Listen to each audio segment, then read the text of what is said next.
C'est parti sur les ondes de Choc FM 105.1 ce soir dans l'émission Droit de réponse 105.1 pour une émission de débat aujourd'hui autour de la question des études en tant que francophone à Toronto et dans la région de Toronto. Étudier en tant que francophone à Toronto, opportunités, enjeux, débouchés. Ce sont les questions qu'on va essayer ensemble de survoler au cours de ce débat avec nos invités autour de la table virtuelle que je vais m'empresser dans quelques secondes d'inviter à se présenter. Mais avant, je tiens à vous signaler, à vous rappeler, chers auditrices, auditeurs, que cette initiative Droit de réponse 105.1 est rendue possible grâce au Fonds canadien de la radio communautaire. Il s'agit d'une série divertissante et éducative qui a pour objectif de rassembler les communautés francophones multiculturelles autour de thématiques en lien avec la francophonie locale et l'actualité culturelle et communautaire. Il nous reste encore un certain nombre d'émissions à réaliser dans le cadre de Droit de réponse 105.1. Vous pouvez retrouver la liste des thématiques sur grandtoronto.ca. Je suis Guillaume Laurin et j'ai à mes côtés Nathalie Salmeron pour co-animer avec moi cette émission ce soir. Bonjour Nathalie. Bonjour Guillaume, bonjour à toutes les invités. Merci d'avoir participé à l'émission ce soir. Bonjour. Toutes les invités, puisque nous avons donc autour de la table virtuelle, je le disais, trois invités, trois jeunes femmes qui viennent de trois universités ou collèges différents, qui vont donc représenter un petit peu un panel représentatif d'étudiantes francophones à Toronto en ce moment. On va commencer par notre ami Diaka Touré, qui est également impliqué en tant que bénévole à Choc FM 105.1. Diaka, ça nous fait un grand plaisir de te retrouver ce soir. Rappelle-nous, où est-ce que tu étudies en ce moment et quelle est ta spécialité? Alors, en ce moment, j'étudie à Seneca College et ma spécialité, c'est le journalisme. En journalisme, Seneca College. Seneca College, ça se situe où pour les auditrices et auditeurs qui ne connaîtraient pas? Alors, il y a plusieurs campus. Moi, je suis située sur le campus de Seneca York, du coup, dans le nord de Toronto. Okay. Le nord-est, il y a aussi un campus à Finch. Du coup, ce campus-là, il est dans l'ouest de Toronto. Ok, donc ça, c'est plutôt une université bien implantée sur le territoire et j'imagine qu'il y a beaucoup de spécialités. On en parlera davantage, on parlera des études en journalisme parce que ça nous intéresse évidemment particulièrement pour nous qui sommes une radio. À côté de toi, dans la table virtuelle, encore une fois, j'ai le plaisir de donner la parole à Mégane. Mégane Foutoussou, bonjour Mégane. Bonjour. Mégane, où est-ce que tu étudies ici à Toronto? Alors, moi, j'étudie à George Brown College. Et quelle est ta spécialité? Qu'est-ce que tu étudies? Ma spécialité, c'est le business et la finance.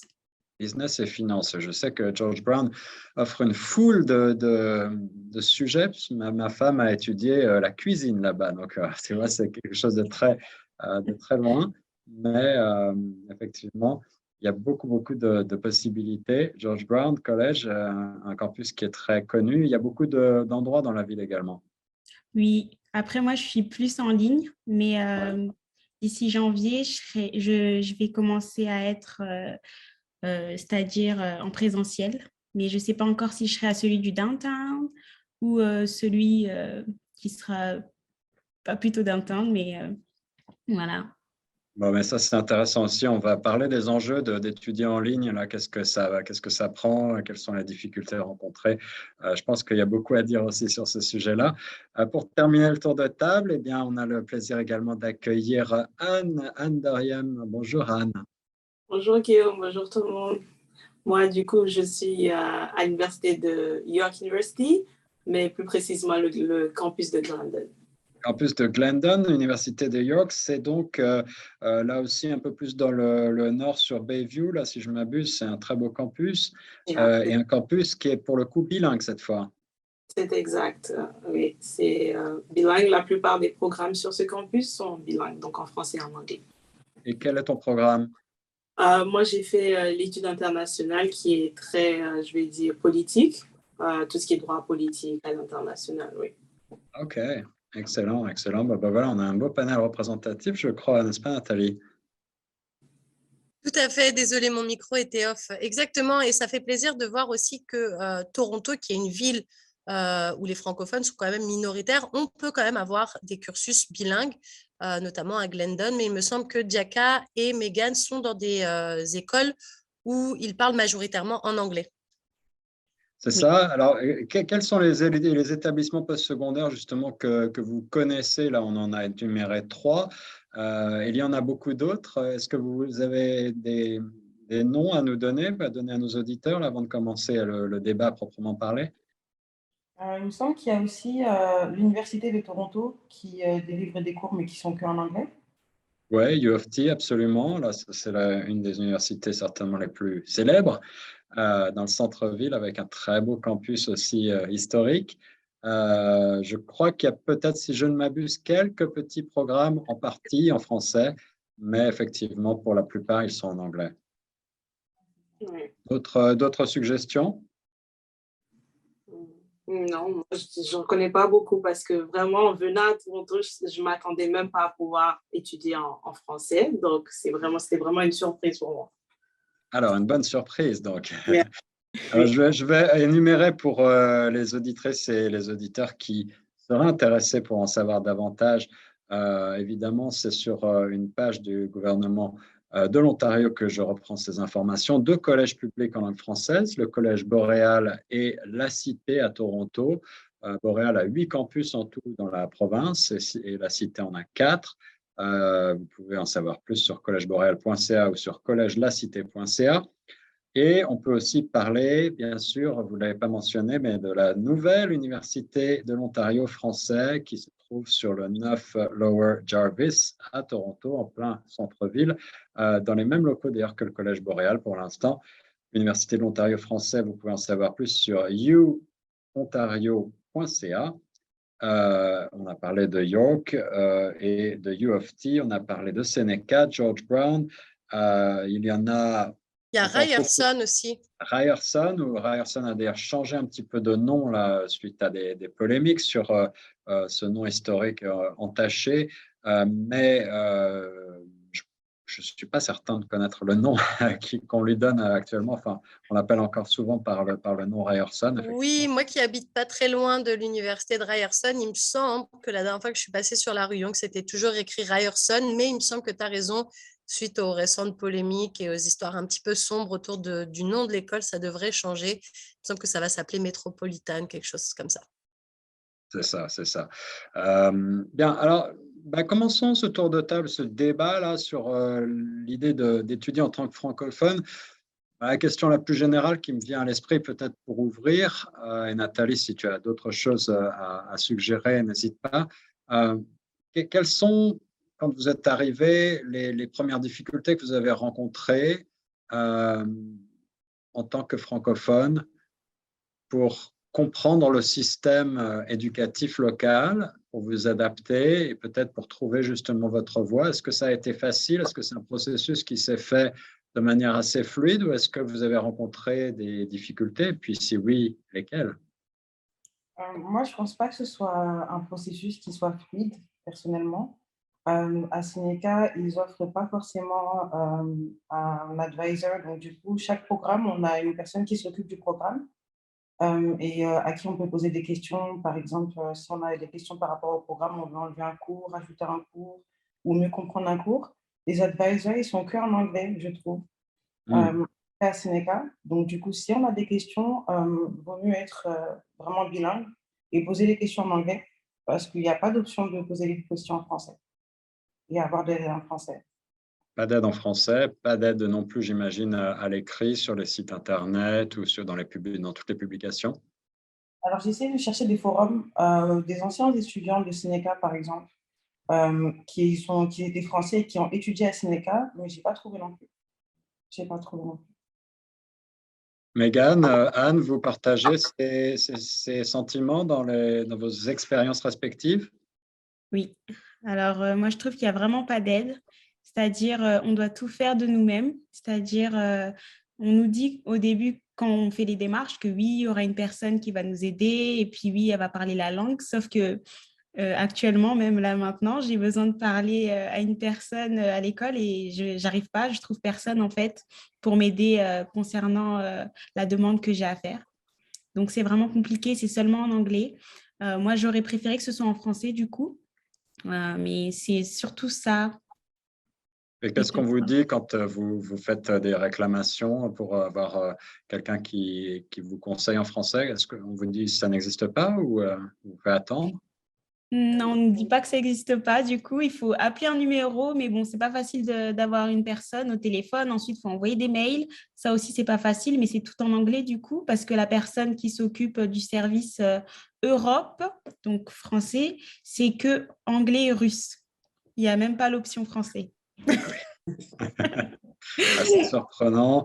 Et puis, je note que l'option Europe, c'est assez étonnant quand on sait que maintenant, je crois que 37% des francophones sont d'origine africaine et là, la proportion ne fait que augmenter. Donc, c'est un nom d'option qui est peut-être un petit peu mal choisi là aussi. Et puis, c'est un petit peu aussi bizarre d'avoir dans l'option Europe la langue russe. C'est peut-être pas forcément le plus représentatif de l'Europe. À la limite, peut-être espagnol qui pourrait aider aussi nos amis d'Amérique du Sud, qui sont peut-être un peu plus nombreux aussi ici à parler espagnol que russe. Mais bon, après, c'est un avis que je partage que par ma personne. Mais ok, pourquoi pas. Anne, toi qui travaille, qui étudie à l'University York à Glendon, qui est bilingue pour le coup, est-ce que c'est un petit peu plus facile de ce côté-là? Est-ce que tu as pu être conseillé davantage dans le choix de tes cours, dans l'organisation? Bon, moi, j'ai eu la chance d'avoir des conseillers qui étaient censés être du coup bilingues, qui parlaient aussi la langue française. Mais je trouve que ça n'aide pas beaucoup, ça n'apporte pas grand-chose parce que parler la langue, c'est une chose, mais connaître le système éducatif francophone et ensuite pouvoir transmettre ses connaissances et aider la personne pour qu'elle puisse se retrouver dans le système anglophone, c'est deux choses différentes. C'est-à-dire que je venais avec mon baccalauréat du lycée français et donc déjà savoir quelles sont les matières, les cours et voir comment est-ce que je pouvais récupérer ces crédits dans un système majoritairement anglophone, c'était difficile. Les conseillères elles-mêmes n'ont pas, je vais dire, la connaissance de cette transition afin de pouvoir t'aider. Donc parfois, même quand elles parlent leur langue, ça ne s'arrête pas là en fait. Il faut vraiment avoir la connaissance du système francophone pour pouvoir ensuite le traduire au système, je vais dire, anglophone. Alors ça, on touche du doigt aussi un point très intéressant, je crois, c'est le système éducatif canadien qui est peut-être pas toujours clair pour les nouveaux arrivants. Et puis, la question de la reconnaissance des diplômes, la question des équivalences, et ça, c'est aussi quelque chose de très compliqué. Est-ce que vous avez été confronté à des difficultés de ce côté-là? Alors, de ce côté-là, non, personnellement, je pense que ici, les universités ou les collèges, ils acceptent bien les baccalauréats qui sont de France. Après, comme Anna l'a dit, je ne pense pas qu'ils connaissent exactement notre parcours scolaire qu'on a fait francophone, mais ils reconnaissent le diplôme à la fin. Mais le parcours scolaire, ils n'en ont pas conscience. Mais vos acquis précédents ont été quand même pris en compte pour vos études ou est-ce que vous êtes reparti à zéro? Pour ma part, je trouve que c'est pas, enfin, je suis pas d'accord parce que justement, j'ai l'impression d'être reparti à zéro parce que ils reprennent pas tout, même si on a le bac, ils comprennent pas toutes nos matières, tout ce qu'on a eu, ils savent pas parce que c'était en France et c'est un pays différent. Du coup, là, tout change. Pour moi, tout, en fait, c'était juste du renouveau au Canada. Il n'y a pas vraiment d'équivalence, il n'y a pas des points qui sont comptabilisés ou un système qui pourrait permettre que les atouts soient reconnus? Je Pour trouve ma que part, non. Fallait juste faire les tests et puis c'est les tests qui vont déterminer si justement on t'accepte ou pas, mais pas mon baccalauréat ou peut-être ce que j'ai eu avant, un BTS, qui font que je peux rentrer dans une école au Canada. Moi, je ne trouve pas, parce que justement, lors de l'inscription, ils ont demandé, du coup, est-ce que vous avez eu le baccalauréat, etc. Et on devait envoyer, du coup, notre preuve qu'on a eu le baccalauréat et aussi les notes qu'on a eu au baccalauréat. Oui, tout mais cas, même si, je sais pas, je trouve que c'est pas assez reconnu, c'est-à-dire toutes nos matières qu'on a fait en France. En plus, on n'a pas les mêmes matières, il faut le savoir aussi. Du coup, tout est différent.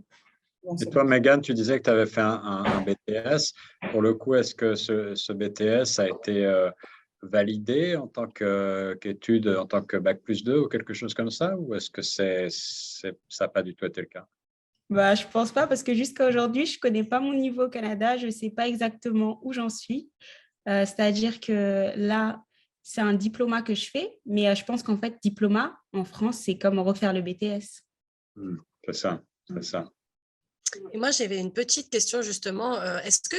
Parce que du coup, si tu as l'impression de repartir à zéro, est-ce que c'est juste d'un point de vue par rapport au diplôme en tant que tel, ou même de la façon dont tu apprends les cours? Tu as dit que tu as étudié le business. Est-ce que tu as l'impression de faire écho avec tout ce que tu as déjà appris en France lors de ton BTS, ou la façon dont ils approchent la matière business est totalement différente en tant que telle? J'ai l'impression de tout refaire. Après, pas toutes les matières, mais certaines matières, c'est des choses que j'ai déjà vues au passé et que je refais maintenant. Du coup, je me dis, est-ce que je suis en retard ou est-ce qu'il y a quelque chose qui cloche? Est-ce que je repars à zéro? Du coup, je pense que c'est plutôt ça. Et dans la manière d'enseigner elle-même, il y a des grosses différences. Est-ce qu'il y a des différences de niveau, vous avez l'impression aussi, entre vos expériences à l'étranger et ce que vous voyez ici? Ou est-ce qu'on enseigne les choses de la même manière en Europe ou en Afrique ou dans un autre continent et au Canada? Moi, je dirais qu'en France, c'est plus théorique au niveau de l'apprentissage. Du coup, c'est plus abstrait. J'avais plus de mal à pouvoir apprendre, en tout cas en France, qu'apprendre ici au Canada. Après, est-ce que c'est parce que je me suis spécialisée du coup dans le journalisme? Parce que moi, quand j'ai eu le bac, je suis venue au Canada directement. Et donc, du coup, le journalisme, c'est un peu plus précis. Mais je trouve qu'ici, c'est beaucoup plus précis au niveau des cours et au niveau, et même c'est même plus clair au niveau des professeurs, ce qu'ils nous disent, etc. Sur ce point, je te rejoins. Je te rejoins que c'est beaucoup plus la pratique que la théorie avec laquelle on a été habitué avant ce système. Parce que même moi qui ai fait genre études internationales, c'est assez vaste. On a tellement de matières différentes. On a l'économie, on a de la finance, on a du droit, de la science et tout ça. Mais même la manière d'enseigner et la manière d'examiner, c'est-à-dire les examens, les devoirs, elle est différente parce que c'est plus la pratique et comprendre le sujet que vraiment avoir la théorie et toute la science derrière. C'est ça. Intéressant. Alors, il y a des avis qui divergent, mais vous vous rejoignez sur certaines choses, là, je pense. Ouais. Je voulais juste rebondir, Guillaume, sur un détail. Oui, Nathalie. Vous disiez de manière générale que la façon d'apprendre ici était super différente. Est-ce que vous avez remarqué aussi une différence de relation avec vos professeurs? Moi, par exemple, j'ai étudié en France, donc je n'ai pas ce point de comparaison, mais je sais qu'en France, les professeurs mettent toujours une grosse barrière. C'est assez difficile des fois d'avoir, je ne sais pas, par exemple, leur adresse email pour leur envoyer des questions. Si on a des questions qu'on n'ose pas poser devant la classe parce qu'on se sent mal à l'aise, qu'on n'a pas envie de parler devant tout le monde ou des trucs des fois un peu plus personnels. J'ai l'impression qu'ici, il y a un peu plus ce truc de confiance, de grand cercle, on est comme une grande famille, entre guillemets. Est-ce que c'est des choses que vous avez remarquées ou est-ce que je me fais une idée un petit peu féerique du monde éducatif ici? Ah non, totalement. Moi, personnellement, c'est ce que j'ai vu aussi. Si j'ai une question, si j'ai un doute par rapport à un cours, ou s'il y a quelque chose que je ne comprends pas bien, que j'aimerais bien qu'on me réexplique, les professeurs ici au Canada, ils vont beaucoup plus prendre le temps en fait, de réexpliquer, d'être plus derrière les élèves et d'être plus clair en fait, par rapport à ce qu'ils ont fait en cours qu'on a vu auparavant. Alors qu'en France, personnellement, il y avait vraiment ce froid-là. En fait. Il y avait aussi, je ne vais pas dire cette peur d'aller voir le professeur pour lui demander des conseils, mais j'étais beaucoup plus réticente d'aller voir le professeur en France que de venir voir le professeur au Canada. Complètement. C'est vrai. Oui, c'est vrai. C'est des avis que vous partagez également, les filles? Oui. Oui, je pense qu'ils créent la zone, enfin l'espace pour que tu puisses venir communiquer avec eux. Premier jour de cours, tu as le numéro du professeur, tu as son email, tu as ses heures de bureau. Et au cours de l'année, à chaque cours, il va te rappeler, oui, mes heures de bureau, venez me voir, venez poser vos questions. Et parfois, ça peut ne pas être des questions sur ce cours, mais juste sur la manière générale de se sentir par rapport à s'intégrer au programme qu'on fait. Et le professeur, il est vraiment ouvert et il sert à aider à t'intégrer non seulement le cours, mais aussi le cursus un peu. Bien, ouais, c'est exactement ça. Alors, un système plus pratique et plus de proximité avec les enseignants, là, ce sont des aspects quand même très positifs. Est-ce qu'il y a des choses qui vous manquent par rapport à ce que vous avez connu par le passé dans votre enseignement avant de venir au Canada? Est-ce que, au contraire, vous êtes satisfaite, vous êtes euh, élogieuse seulement par rapport à ce que vous avez, à l'expérience que vous avez? Au niveau de l'apprentissage, pour moi, je suis satisfaite. Je manque pas. La France ne me manque pas. Au niveau de l'apprentissage.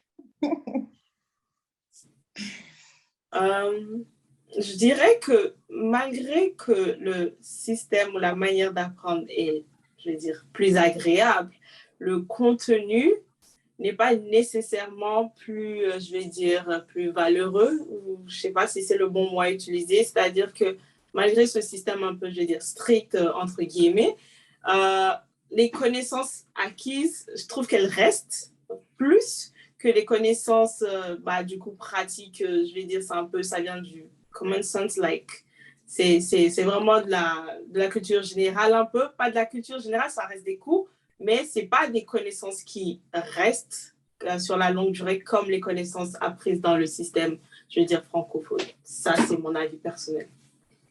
Après, je ne te rejoins pas sur ça, justement, parce que, après, je sais qu'ils nous ont construit des bases, du coup, des établissements français et l'enseignement français, mais ici, on est plus, on sait plus ce qu'on va faire concrètement, en fait, au niveau de quand on va avoir le travail directement. Après, bien sûr, on avait des bases qu'on devait acquérir, pardon, en étant plus jeune, mais ici, c'est vraiment, c'est concret. C'est vraiment, ça va directement droit au but. Et je trouve que c'est vraiment beaucoup plus important que les théoriques. Je trouve aussi. C'est beaucoup plus précis. Et pour poursuivre dans l'aspect concret des choses, on étudie évidemment pour ensuite travailler, trouver un emploi. Alors ma question, c'est celle des passerelles qui existent entre le monde éducatif ici, collège, université, postsecondaire, et le monde professionnel. Est-ce que vous avez le sentiment qu'il existe des opportunités qui vous sont offertes dans les établissements que vous fréquentez pour poursuivre ensuite et transitionner vers le monde du travail ou pour peut-être aller chercher des stages et des expériences dans le cadre des études? Moi, je dirais à Cineca, il y a une plateforme qui s'appelle Cineca Work, donc du coup, qui propose toutes les offres d'emploi qui peuvent donner, que les entreprises viennent donner à Cineca, que Cineca vienne donner aux élèves, aux futurs diplômés. Et je trouve que c'est vraiment intéressant. Et également que j'avais une période de stage que je devais faire durant mon programme. Et ils m'ont beaucoup aidé au niveau de la recherche. Ils ont même proposé à faire un stage dans l'établissement. Donc, je trouve qu'à ce niveau-là, ils sont super. Diaka a beaucoup de satisfaction, j'ai l'impression, avec Seneca. Alors, sans faire la publicité, évidemment, pour cet établissement, on note quand même que c'est plutôt positif, je trouve. Pour vos expériences à vous, Anne et Megan, qu'est-ce qu'il en est?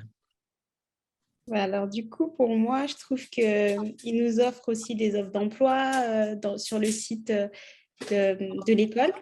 Après, ce n'est pas là forcément qu'on va chercher, mais on a toutes les aides vraiment pour trouver un emploi plus tard ou même pendant nos études.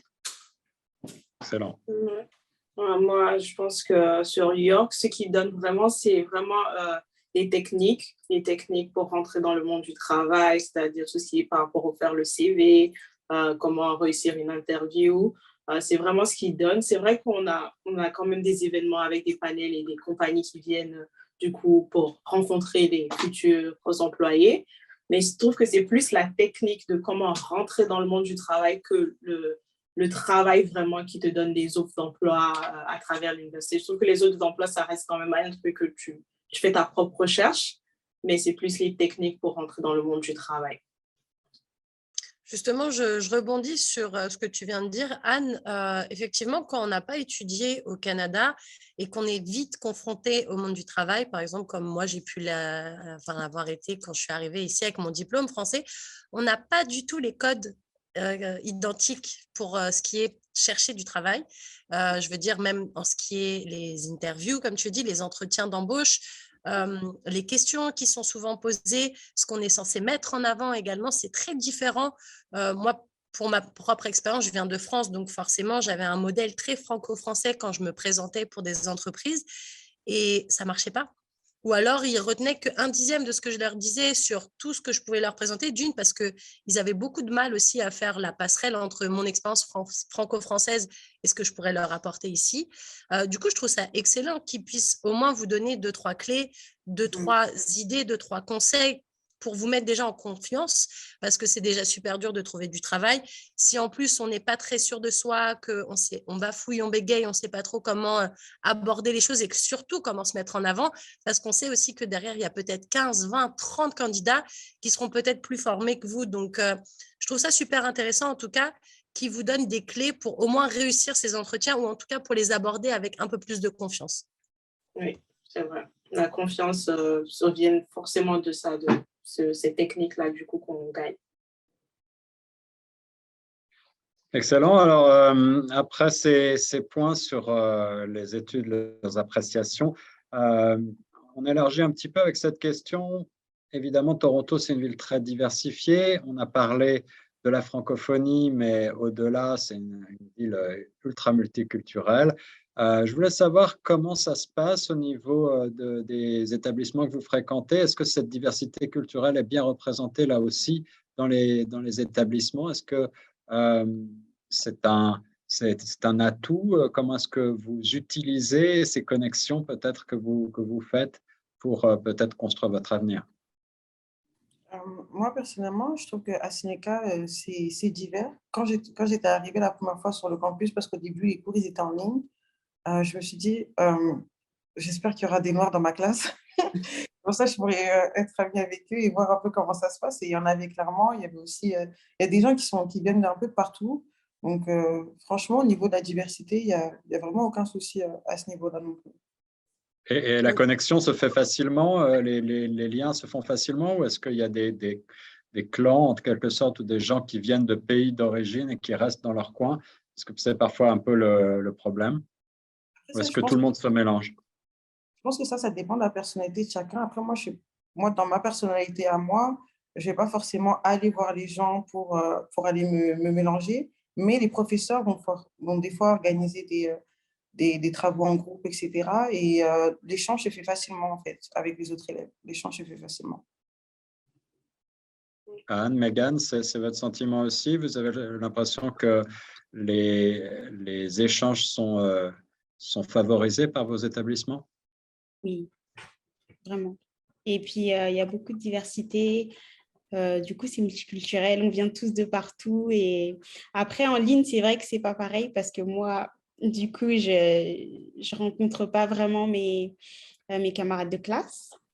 C'est virtuel. Mais même virtuellement, on fait des groupes, on a des groupes WhatsApp, on communique. Il y a toujours un point, en fait, pour qu'on puisse toujours communiquer, rester en contact et avoir de bons termes. C'est ça ici, il faut beaucoup de groupes WhatsApp, tout le temps des groupes WhatsApp.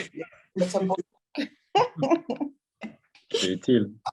Je dirais que, bon, moi, vu que du coup, le campus est bilingue, donc je retrouve beaucoup, mais je dirais peut-être 80, voire 90% des élèves à Glendon, au campus de Glendon, sont francophones, c'est-à-dire qu'ils parlent français couramment, francophones. Donc ça, sur ce coup, tu vas vraiment rencontrer des gens qui parlent déjà la même langue, peut-être pas de même origine, mais qui parlent la même langue.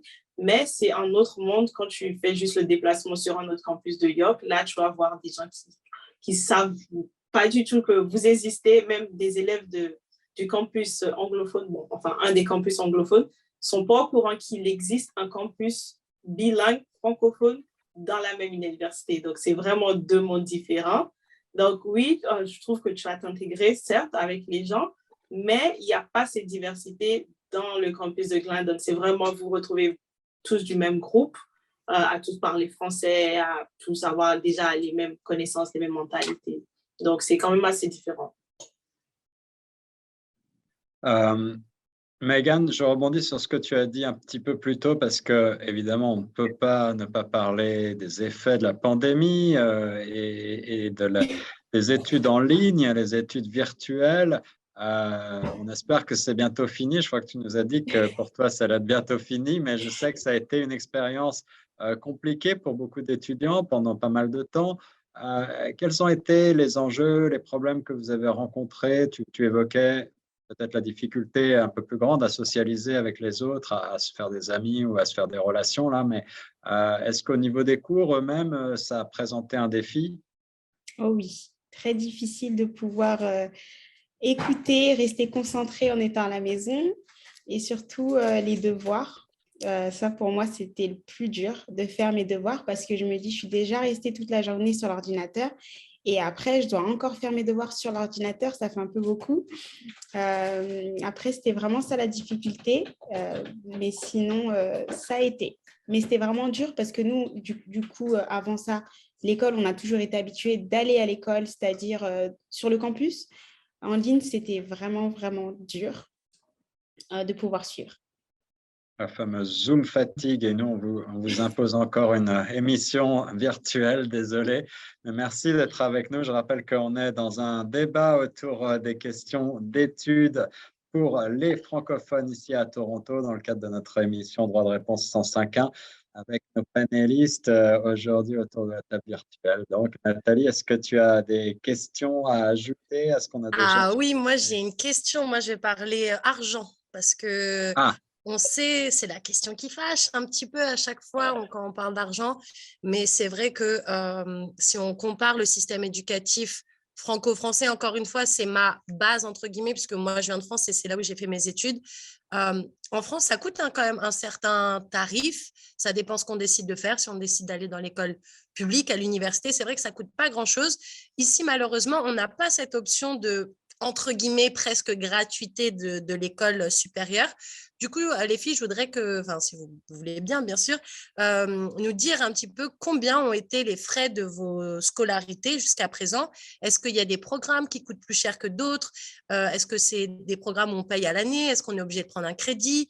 Voilà, est-ce que vous pouvez en dire plus aux auditeurs de Choc FM 105.1 qui peut-être envisagent de reprendre ou de commencer des études?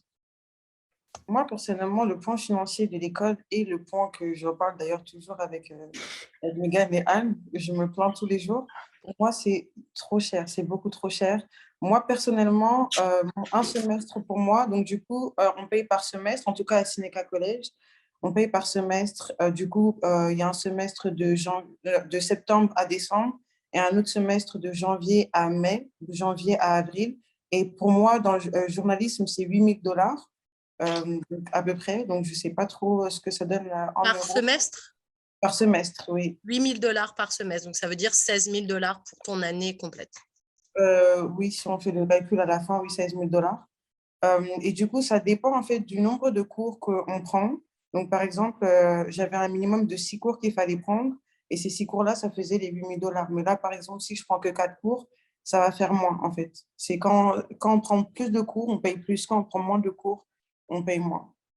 Tout en sachant que tu es obligé d'avoir un certain nombre de cours, quoi qu'il arrive, pour valider ta formation. Exactement. Donc, dans tous les cas, les cours, on devra les payer. Non, moi personnellement, malgré tous les points positifs que j'ai pu dire par rapport à l'école, donc mon école qui est Seneca, le point négatif pour moi, c'est l'argent qui est beaucoup trop cher pour les étudiants internationaux. Je trouve que c'est carrément pas raisonnable de mettre des prix aussi hauts pour des étudiants qui viennent de l'étranger. Moi, je ne sais pas d'ailleurs si même les étrangers qui vont venir, par exemple en France, parce que moi, j'ai grandi et fait mes études en France de base, je ne sais même pas si eux, ils doivent payer autant pour venir étudier en France parce que pour moi, c'est complètement insensé. Le prix est trop cher. Après, je n'ai pas pris de crédit parce que je n'ai pas voulu en faire. J'essaie de travailler du coup à côté de mes études, mais c'est très compliqué de jongler entre le travail et de jongler avec l'école. C'est vraiment très dur. Franchement, c'est le point vraiment qui est le plus compliqué. Et Toronto, j'ajoute évidemment, est une ville chère et le logement, rien que le logement coûte évidemment grève le budget de tout étudiant qui s'installe ici dans la ville reine. C'est un point évidemment très intéressant, les coûts des études. Je voulais juste mentionner qu'il existe des aides financières, peut-être des bourses internationales, notamment sur le site du gouvernement canadien consacré aux bourses internationales. J'imagine que malheureusement, ces bourses sont assez insuffisantes et pas forcément ouvertes à tous les candidats. Il y a un certain nombre de critères. Est-ce que vous avez connaissance de ces bourses? Est-ce que vous avez éventuellement pu en bénéficier? Moi, personnellement, non. Et en fait, ce qui m'énerve un petit peu, c'est qu'on n'est pas au courant en fait, que de toutes ces bourses-là. On n'a pas justement cette aide-là, cette personne, bah, comme on l'a dit au début, qui parle français et qui, du coup, nous disent, oh, donc tu viens de France, tu peux bénéficier de cette aide-là avec ton passé, avec ce que tu as fait en France. Tu peux aller sur ce site et faire les démarches pour cette bourse-là ou cette bourse-là. On est obligé de faire les démarches nous-mêmes. Et là, en fait, là, la bourse même dont vous parlez, Guillaume, là, moi, je n'étais même pas au courant, en fait. Personne ne m'en avait parlé auparavant. Et je pense aussi que ces bourses sont assujetties à des conditions et je ne suis pas certain à quel point elles sont ouvertes à tous les étudiants étrangers. J'imagine qu'il y a des questions de visa également qui doivent s'appliquer. Bon, ça doit être assez complexe. Mais Anne et Megan, vous avez des choses à rajouter sur ces questions de finances qui sont très importantes quand même? La même chose, hein, c'est très exorbitant. Les prix, c'est juste trop. Après, moi aussi, c'est à peu près la même chose que Jaka dans les 16 000, les 2 semestres. Donc, en tout, vous comptez 4 semestres, ça fait beaucoup. Mais on essaie de travailler petit à petit et de payer à chaque fois. C'est mieux que de prendre un crédit parce que au Canada, déjà, je sais que dans les pays, tout ce qui est Amérique et North America, ils aiment bien s'endetter. Et nous, les Français, on n'est pas trop comme ça. Du coup, on préfère travailler dur et mettre l'argent de côté. Vraiment. Exactement. C'est tout à votre honneur et je pense que c'est une sage décision parce que ça peut peser lourd et longtemps sur les finances des anciens étudiants, là, ces crédits. On en connaît qui sont toujours en train de rembourser leurs crédits plusieurs années, plusieurs dizaines d'années parfois après la fin des études et c'est très difficile. Anne, c'est la même chose pour l'Université de York. Les échelles de coûts sont à peu près similaires? Ah, les échelles, bon, je dirais que pas du tout, parce que chez nous, une année, c'est entre 35 000 et 40 000. Ah oui. C'est vraiment… Et là, quand j'ai commencé, du coup, la première année, les coûts, je pense qu'ils ont augmenté la seconde année. Donc, chaque année, il y a par crédit, le coût augmente. Donc, j'avais commencé à 30 et quelques et par finir, c'était 40 000 l'année. Donc, 30 crédits, 40 000. Donc, 2 sessions à 40 000 $. Donc, ce qui fait énormément, genre le coût, il est monstre, je dirais, il est vraiment monstre pour les étudiants internationaux. Par contre, pendant un long moment, je pensais que c'était assez proche ou plutôt dans le même ordre d'échelle pour tous les autres étudiants qui allaient à York. Quand finalement, j'ai eu un camarade de classe qui, du coup, était canadien anglophone et qui m'a dit que pour eux, c'était à peine genre, par crédit, ce que moi je paye pour 6 000 $, eux, ils le payent peut-être à 1 000 $. So, il y a une grande différence. So, j'étais vraiment choquée pendant un moment. Je pensais que c'était normal ce que je payais. Je pensais que c'était ça la norme et je ne savais pas et tout. Donc, il y a la différence, le coût par rapport à ça, c'est vraiment à prendre en considération parce que c'est une charge aussi, je vais dire une pression, un stress qui s'ajoute à être du coup étudiant international au Canada. Alors, pour bien comprendre, Anne, merci pour ces points très intéressants. Tu disais qu'il y avait un différentiel assez énorme entre ce que toi, tu payes en tant qu'étudiante internationale par rapport à quelqu'un qui a la nationalité canadienne, c'est bien ça? Oui, il y a une très grande différence. Et je ne sais pas qu'est-ce qui explique cette différence parce qu'on a les mêmes cours, du coup, on s'assoit dans la même classe. Mais oui, il y a une différence. Déjà, comme je disais, un exemple, c'était de 1 000 $ pour un cours de 6 crédits, c'est-à-dire un cours qui dure toute l'année. Et moi, je payais pour le même cours 6 000 $, par exemple. Je rebondis parce que je trouve ça ahurissant qu'on puisse s'asseoir dans la même salle de classe et avoir des différences. On ne parle même pas du double, en fait. On parle de 6 fois le prix, en fait. Donc, je trouve que c'est limite… c'est aberrant en fait. Donc, est-ce que toi qui es dans une école bilingue, est-ce que tu as eu la chance de pouvoir échanger par exemple avec les personnes de l'administration de l'école pour savoir un petit peu, comprendre un petit peu pourquoi et aussi, double question du coup, est-ce que, admettons, si ta nationalité change au cours de tes études, est-ce que le prix est revu à la baisse? Parce que ça peut arriver, on peut être très bien en cours de demande de citoyenneté ou en cours de résidence permanente. Je ne sais pas si ça s'applique pour les résidents permanents. Mais voilà, est-ce que c'est un tarif qui est déterminé au début de l'année sur ton statut actuel au début de l'année? Ou est-ce que c'est quelque chose qui peut être évolutif? Et qu'est-ce que t'ont dit les gens à qui tu as pu parler de ça? Sur le statut, oui, ça change parce que si tu commences peut-être ta première année que tu es étranger et qu'au cours de ta deuxième année, ton statut change, le coût va changer directement.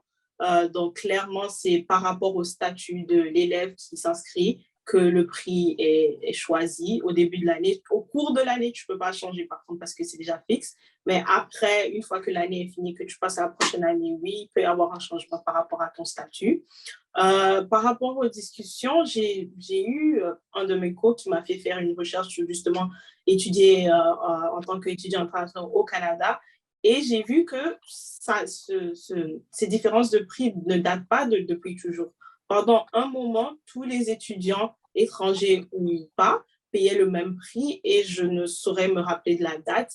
Mais il y a eu une date où il y a eu vraiment, pas une loi, mais vraiment une discussion, un débat qui a été fait entre les gens qui pouvaient décider de ça. Et ils ont décidé d'augmenter le prix pour les étudiants internationaux afin de pas juste le donner cours, mais de vraiment faire un profit sur ces étudiants. Donc, ça a été une décision prise avec toutes les informations, je dirais. Et donc, oui, donc, c'est ça.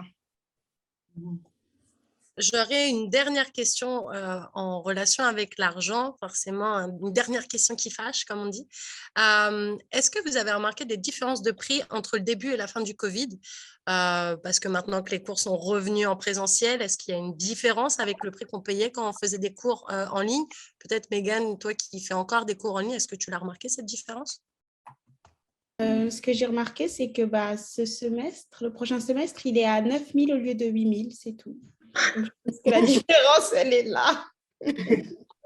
Et les prix n'ont pas été minorés à cause du fait que les cours devenaient en ligne.